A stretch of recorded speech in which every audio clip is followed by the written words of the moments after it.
became more and more convivial. Sometimes we had word that the contractor and Henry is this young guy that was trying to take over the company, were tied up all day, and I let everybody know we were going to take a long lunch and tell stories. We heard James's gripping tales of eating fly amanita mushrooms and leaving his body for the lurid world in a neighbor's mind. And Landon, his boyhood as a mixed-race kid in the ghetto of New Orleans. This idyll lasted a month, and then I started picking up mixed messages from the boss. Henry and he were quarreling over the project, and Henry began to take a stern attitude with me, showing up all brusque and curt. We're inexcusably behind now. Where's your flow charts? I told him we were steadily digging out from all the mistakes they'd made. He gave me to understand that I was now the responsible party. I talked this over with the electrician, and he said, it looks like they're going to make you the fall guy. Henry was showing a lot of stress. Didn't you think that? That night I reviewed the whole thing, and I made up my mind to quit. That would dump it right back on Henry. Besides, it was March, and I had promised myself to take some time off in spring to finish a book I was working on. Next morning I talked it over with Dennis. I proposed to him that he had learned enough to be the new lead man, that there was no way Henry could shoulder him with the blame, and he'd get some months of decent wages out of it. He liked the idea, and so I called the old man directly that night and told him I'm leaving at the end of the week. He said, what are you talking about? I said, I just told him I was going to finish my book. He was consternated. But you're leaving a steady job. You've got kids. What's that book about anyhow? It's poetry.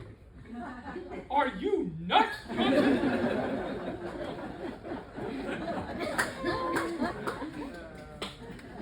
I told him then about Dennis and how well he'd learned the job, and that he'd had management experience.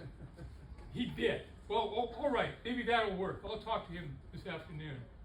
Dennis and I celebrated after work that day. Maybe this would turn out well. He said, we should have a party Friday for my last day, and I said, great. Friday, we all assembled in one of the finished houses at 3 o'clock for a day-ending party. Dennis brought a fifth of cognac. James passed around a joint. The electrician joined us, and we were in fine fettle. Landon asked me why I was really quitting. I told them all that I was pretty sure Henry was setting me up, and that I wasn't about to give him that chance. Everyone thought that was cool, that the company had fouled this one up badly long before. They also thought Henry was a snake. Then I said, I also wasn't kidding about finishing the book. Landon asked me what it was. I said, poems. Cool, what's the title? Trying to make ends meet.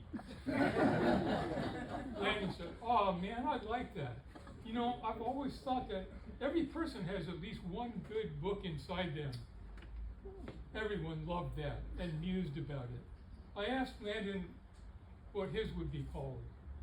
Yeah, I've already thought about it. I got a title for mine too. The closer to the tip, the hotter the flame. We all stopped talking. I was seeing the bluish cone of an inner flame. That's beautiful, man. I hope you do write it someday. Well, here's to your book too. Hope you finish it. Try to make those ends meet. And off we went.